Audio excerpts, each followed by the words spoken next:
Pengemudi mobil Audi hitam tipe A8 ditetapkan sebagai tersangka dalam kasus tabrak lari yang menewaskan mahasiswi Selvi Amalia Nuraini. Sopir bernama Sugeng itu sudah berada di Polres Cianjur. Selvi tewas setelah mengalami insiden tabrak lari di Jalan Raya Bandung, Kampung Sabandar, Desa Sabandar, Kecamatan Karangtengah, Kabupaten Cianjur, Jumat 20 Januari lalu. Selvi merupakan mahasiswi Fakultas Hukum Universitas Surya Kencana Cianjur. Penetapan status tersangka pun dinilai janggal oleh kuasa hukum Sugeng, Yudi Junadi.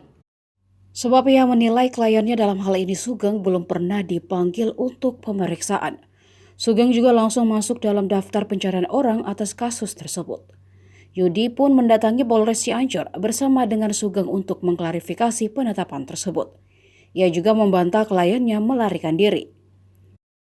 Yudi pun menyesalkan pihak kepolisian yang terkesan mengambil kesimpulan hanya sepenggal fakta tanpa data dan tanpa fakta yang kuat.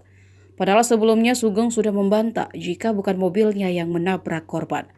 Sugeng menjelaskan saat itu dirinya tidak menyusup ke dalam iring-iringan polisi yang hendak ke lokasi kasus pembunuhan berantai Wawon CS. Saat itu ia sedang kerja menyopiri seorang wanita bernama Nur dan hendak mengikuti suaminya, seorang polisi yang berada dalam iring-iringan. Sugeng mengatakan jika ia sudah mendapat izin untuk masuk dalam iring-iringan polisi.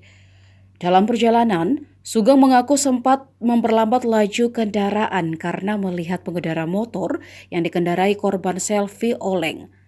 Dia lalu menghindar dengan mengarahkan mobilnya ke kiri.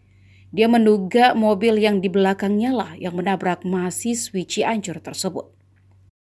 Setelah menghindar, Sugeng kemudian memperlambat laju kendaraan karena mendengar ada suara benturan cukup kencang.